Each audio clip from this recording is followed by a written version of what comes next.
Ჩვენ ვაგრძელებთ საუბარს სახელმწიფო სამართალზე. Მუხლის 323 უძრავი ნივთის გასხვისების წესი. ხელშეკრულება, რომლითაც ერთი მხარე იღებს ვალდებულებას უძრავ ნივთზე საკუთრება გადასცეს სხვას, ან შეიძინოს, იგი მოითხოვს წერილობით ფორმას. გამარტავთ, მართალია ამუხში იმპერატიული სავალდებულო მოთხოვნა ხელშეკრულების წერილობით ფორმით დადებით თაობაზე, მაგრამ არაფერია ნათქვამი მის შემდგომ ბედზე. მიგვაჩნია, რომ ამ ხელშეკრულების ნამდვილობისათვის საჭიროა მისი საჯარო რეესტრი რეგისტრაცია. ასეთ ხელშეკრულებებს განეკუთვნება ნასყიდობის გაცვლის, ჩუქების, საოჯახო და სამემკვიდრეო ურთიერთობებიდან გამომდინარე და სხვა კერძო სამართლებრივი ხასიათის ვალდებულებით სახელშეკრულებრივი ურთიერთობები.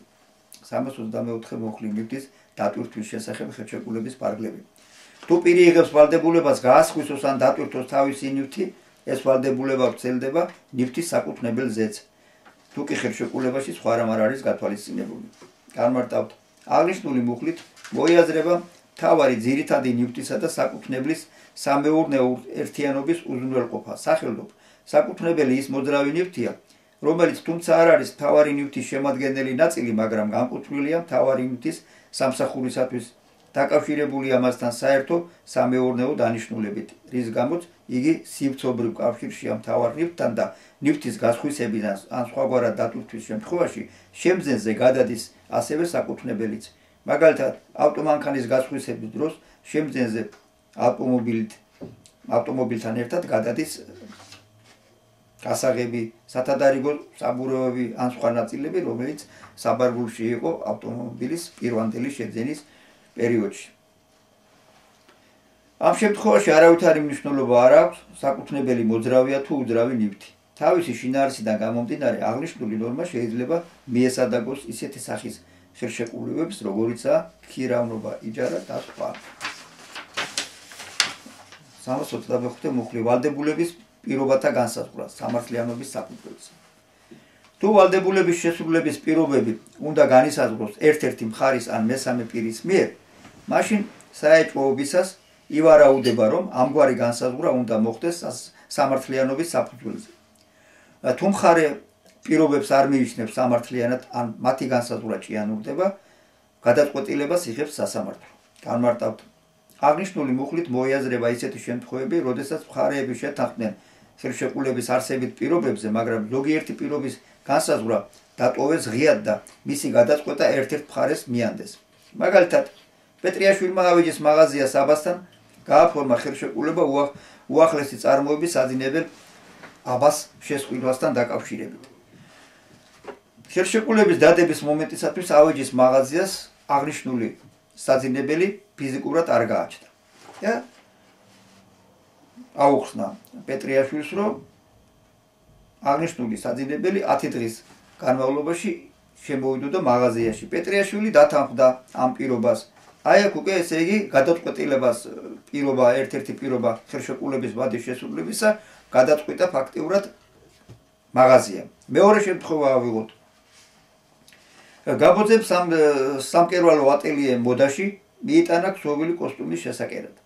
იგი მკერავს შეუთანხმდა ფასზე და მოდელზე. ამავდროულად შეთანხმდნენ, რომ გაბოძე რამდენიმე დღეში შევიდოდა ატელიეში კოსტუმის ასაღებად, მაგრამ ვადა დაკონკრეტებული არ იყო. ამ შემთხვევაში ხელშეკრულების ერთ-ერთ პირობას შესრულებული სამუშაოს მიღებას განსაზღვრავს მოქალაქე გაბოძე, შემკვეთი. ორივე ზემოაღნიშნულ შემთხვევებში ხელშეკრულების ერთ-ერთი პირობის, ეს პირობა არის შესრულების ვადა, განსაზღვრის საფუძვლად უნდა დაედოს მხარეთა მიერ ურთიერთმდობისა და სამართლიანობის პრინციპის დაცვა. ყოველი კონკრეტული შემთხვევის განხილვისას სასამართლო მხედველობაში მიიღებს რა მხარეთა მიერ შესრულების ვადის დაცვის რეალურობას მიიღებს შესაბამის გადაწყვეტილებას. ამავდროულად უნდა აღინიშნოს, რომ კანონი ითვალისწინებს ხელშეკრულების პირობების განსაზღვრის მესამე დამოუკიდებელი პირის, ანუ ექსპერტის ან სპეციალისტის მიერ ასეთ შესაძლებლობასაც. მაგალითად, არველაძე და მოდებაძე შეთანხმდნენ, რომ მოდებაძის ორსართულიანი საცხოვრებელი სახლის შეფასება მოეხდინა დამოუკიდებელ ექსპერტს. ასეთ შემთხვევაშიც დაცული უნდა იქნეს ამ მუხლის მოთხოვნა სამართლიანობის შესახებ. საქმეთა სასამართლოში განხილვის დროს გამოიყენება როგორც იმპერატიული, ისე დისპოზიციური ნორმები. მუხლის 126. სახელშეკრულებულო ვალდებულებათა შესახებ წესების გამოყენება არასახელშეკრულებო ვალდებულებათა მიმართ. წესები სახელშეკრულებო ვალდებულებათა შესახებ გამოიყენება ასევე სხვა არასახელშეკრულებო ვალდებულებათა მიმართ. თუ კი ვალდებულების ხასიათიდან სხვა რამ არ გამომდინარეობს. განმარტავთ, ამ მუხლით მოიაზრება, რომ ვალდებულებითი სამართლის ზოგადი ნორმები ვრცელდება როგორც სახელშეკრულებო, ისე არასახელშეკრულებო ვალდებულებით ურთიერთობებზე. ეს წესი, რომლითაც აწესრიგებენ სახელშეკრულებო ვალდებულებებს, ამავდროულად გამოიყენება არასახელშეკრულებო ვალდებულებათა მიმართაც. ასეთ წესებს განეკუთვნება წესები ზიანის ანაზღაურების ვალდებულებათა შესრულების, ფულადი ვალდებულების შესრულების შესახებ, ასევე მოვალის პასუხისმგებლობის შესახებ, მისი წარმომადგენლის მოქმედებისათვის და სხვა. საქმის განხილვის დროს სასამართლო თვითონ განსაზღვრავს, თუ რომელი ნორმა უნდა იქნეს გამოყენებული არასახელშეკრულებო ვალდებულებათა მიმართ.